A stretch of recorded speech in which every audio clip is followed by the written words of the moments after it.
Hey gang, Craig Ripley here. Welcome once again to Living Out the Slab. Now unfortunately, as all we motorcyclists know, things are getting pretty crazy out there.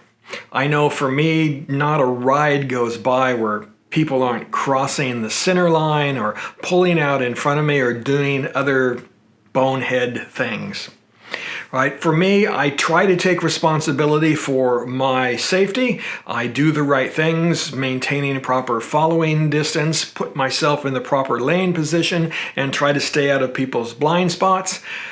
But things still happen. So I've been thinking about getting myself a motorcycle dash cam system to document potential incidents while I'm riding. Now, of course, as synchronicity would have it, as I was doing research on a potential purchase of one of these camera systems, I was contacted by a company called VIOFO that happens to make just such a system. They make the MT1 motorcycle dash cam system, and they asked me if I would be willing to install it on my bike and do a review. So after I went out and did some research on my own on the camera, and it seemed to be a good option for me, I decided to take them up on their kind offer. Now before we get into installing and using the camera, let's take a look at some of its basic features. First of all, this is a dual channel, that is front and rear 1080p camera. The system does not shoot in 4K, which as far as I'm concerned is fine for its intended purposes of documenting traffic incidents. The camera utilizes a dual Sony Starvis sensor that enhances image quality, especially in dark environments. And it has a 170-degree wide angle view. There is Wi-Fi support with the camera where you can hook it up to an app that goes on your phone, and then you can change all of the settings as well as view your videos, etc. There is a GPS logger that tracks date, time, speed, and location. There is a remote control unit that allows you to turn the camera on and off as well as turn the Wi-Fi on and off. The camera is water resistant and dust resistant. The camera also has a built-in G-sensor, so it will sense when you've had an accident, and you can set the sensitivity of this. When the G-sensor is triggered, it will save the data associated with that incident. The camera also has automatic startup and shutdown, so it turns off when you turn the bike off, doesn't run down your battery. So now let's talk about installation of this camera system. And I'm not going to get into super detail about it because it's pretty simple, and also it's going to be specific to your individual motorcycle. The hardest part of this installation, at least for me, was taking the time to figure out where I was going to mount the camera and where I was going to run all the wires. Because there are 5 wires that you have to run to install this camera system, and you have to deal with some of the excess. So you have to make sure that you have enough space for all of that. Now, as I just mentioned, there are 5 wires that you need to run to install this system. And they've done a great job of making this really simple. They have these color-coded, screw-together connectors, right, that, again, just really make it simple to run all of these wires. Now, these 5 wires that you need to run include 2 yellow-coded wires for the cameras. That is a front camera and a rear camera. You then have a remote control unit, which is color-coded blue, and a GPS sensor that is color-coded black. And the final wire is color-coded red, and that is to hook up the power to your camera. The biggest thing is, as I mentioned, finding out where you're going to run these wires on your particular motorcycle. For me, I did not want to take off all of the body work on this bike in order to run these wires, right? I did some research and found out that even if I did that, to get to the wiring harness of this bike, I got to take off the gas tank, and I just didn't want to make it that complicated to install this system. What I did was I got out a flashlight and my trusty coat hanger, and I found a clear path right up through here, up to the place where I wanted to run the camera and also the GPS sensor. I then secured the wires to the frame with a couple of zip ties, hid them behind the body panel, and then they come out underneath the seat here in the battery compartment. For me, I placed the front camera on the beak of the bike and the rear camera on the underside of the rear rack. I also placed the GPS sensor on the front of the bike just behind the windscreen so that it had a clear view of the sky. For the remote control, I did not want to stick the unit on my fairing, so I chose to place it on the outside of the battery compartment next to the seat lock. With the remote control mounted in this position, I can reach it very easily if I need to hit that record button to save a specific incident. But to be honest with you, I probably won't be using that feature very often. Now, once I figured out how I was going to route all of these wires, I needed to mount the main camera unit. On the Triumph Tiger 1200, there's a plastic compartment designed to house a cell phone for charging. It's underneath the passenger seat. And while this is a nice idea, I just do not see myself using it, well, probably ever. So I removed it, and I'm going to use a space to house a Row Electronics PDM60 and the VIOFO camera unit itself. So the PDM60 is a solid-state device that serves as a set of fuses and relays for up to 6 circuits. And it keeps all your accessories separated from the bike's main electrical system. So right now I have only 2 devices attached to the PDM60. One is my Garmin Zumo XT GPS device, and that is linked to a 5 amp circuit.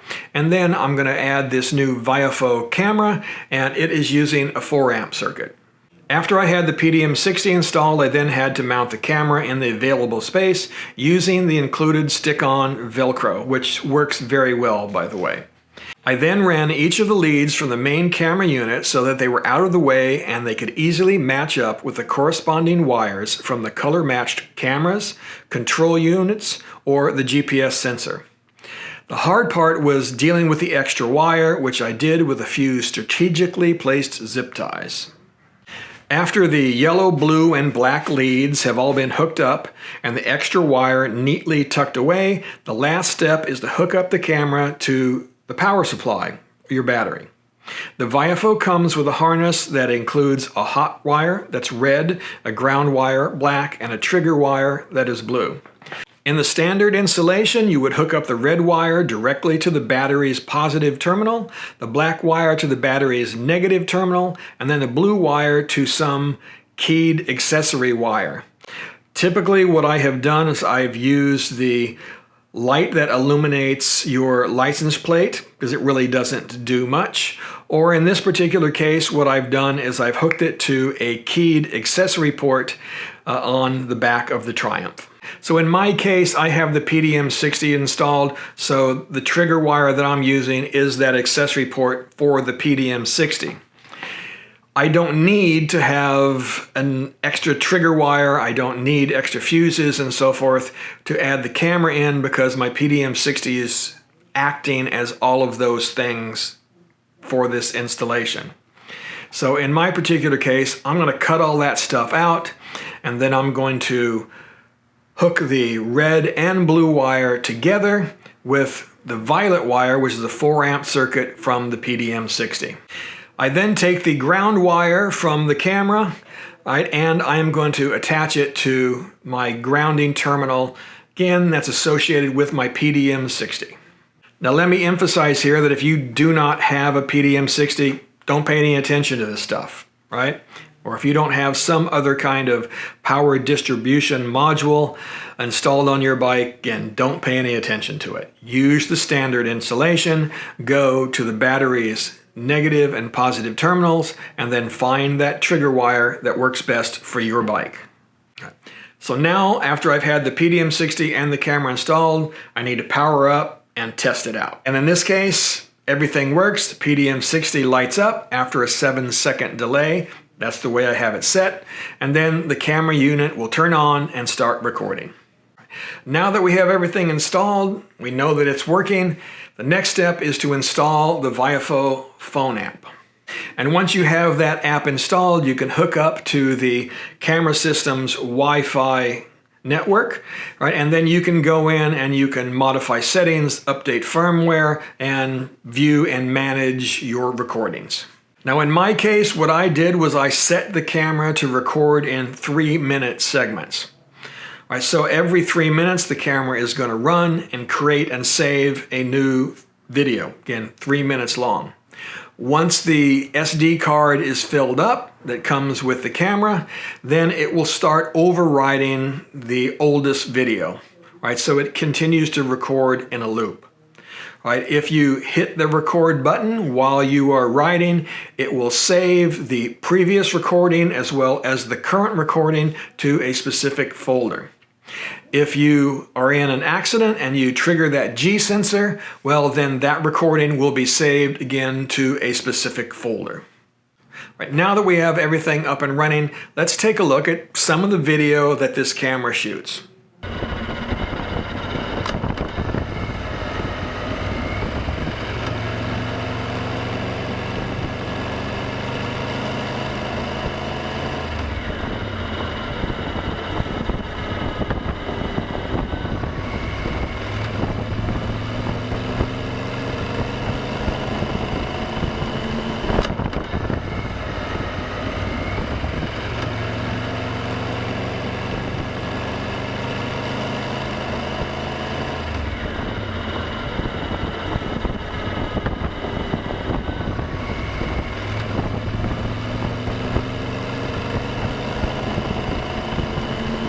Now, while I think this camera shoots really great video, I can see everything I need to see for its intended purposes, that is potential traffic accidents.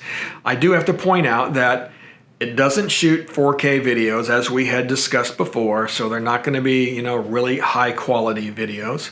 And also, it's not stabilized. As I'm writing here, you can see that the images are a little bit shaky. But again, the purpose of this camera is not to record those amazing GoPro-like videos. It's to record potential traffic accidents, just in case you need that footage. Right, so it works extremely well for those purposes. So overall, this motorcycle dash cam, this VIOFO MT1 camera, works pretty well. I'm impressed with it so far. Easy to install, the instructions are easy to read, and like I said, everything works as advertised. The only thing that's a little bit kind of kludgy is the app, right? But which is very common nowadays. They need to work on that a little bit, get it easier to use. Also, I have not been able to hook it up to the internet. Whenever I hook up to that Wi-Fi network, I only get the camera. I don't get any internet, so I'm not going to be able to download firmware updates, for example. I have to figure that out. I don't know if I'm doing something wrong. Doesn't like my phone settings. Again, we'll see if we can figure that out, and I'll let you know later on.